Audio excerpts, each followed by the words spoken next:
John was mentioning Yun Men last night and the moving stones in his garden.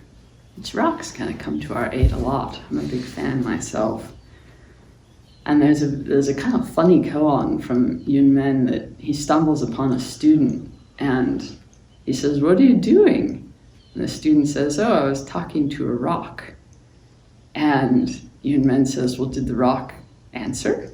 And the student immediately gets incredibly self-conscious and just closes up, "I'm not sure if we're supposed to talk to rocks, and maybe you think I'm weird now." And Yun Men just said, "The rock was nodding before you even spoke." It's like that. I was at a gathering recently, smaller than this one, and it was a bunch of new people, and everyone was sitting around in a circle, and the self-consciousness was just like, you could just feel everyone like, I don't know who I'm supposed to be and what I'm supposed to say about myself, and people were just grabbing for things, I'm from here, and I'm from, I can help you with yoga. And the woman hosting the gathering, I know a little bit, and she had just returned from Morocco to go crystal hunting, which is a whole thing. And apparently, to hunt crystals, you have to have like a good heart. This is what the old Moroccan who've been doing it for generations and generations, the crystals can tell if you're greedy or you have ulterior motives, and they won't reveal themselves to you. The rock was nodding before you even spoke, but I said to my friend, because she was saying she brought some back, and I said, "Would you bring them out for us? Like, please save us from what's going on right now." And she said, "Okay," and so she brought out this whole container,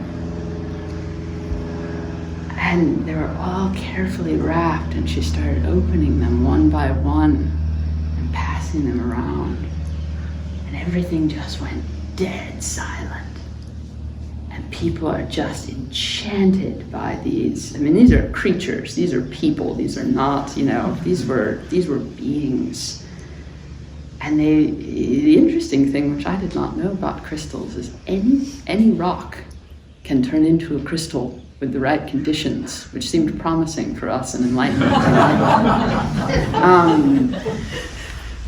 And she had many of them, and it was like, what was so interesting was that not only did the self-consciousness, it just evaporated, it was gone, but this incredible intimacy opened up, because everyone was they passed them very carefully, and they sort of were in awe together, and everyone's just, "Oh, did you see this one? And did you see this? And doesn't that make you, Suddenly everyone, and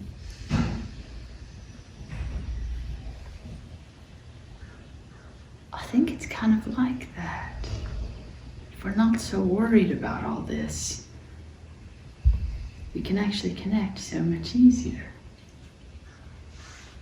And also what was interesting was that the essence of each person, that standing in your own place, naturally just came forward. People revealed who they were without having to think about it, without having to have a story about it, without anything. You could just feel them. Yun Men himself, and he had been studying for a long time with this guy named Mu Jo, who was kind of a cranky shoemaker, who somehow ended up taking students, but I don't think really loved having them. And Yun Men would go knock on his door at night, and finally he said, what do you want? And he said, "I'm still not clear about myself." Somehow the answer isn't here. And Mu Jo just slammed the door on him and said, "Utterly useless stuff. Utterly useless stuff. Not gonna figure it out in here."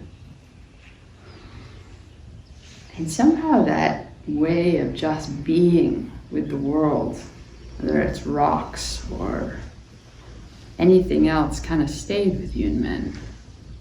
Because one of his other, famous koans is on his deathbed. Someone said, what's the entirety of the Buddha's teachings? What's the whole thing? And he just said, say something in response.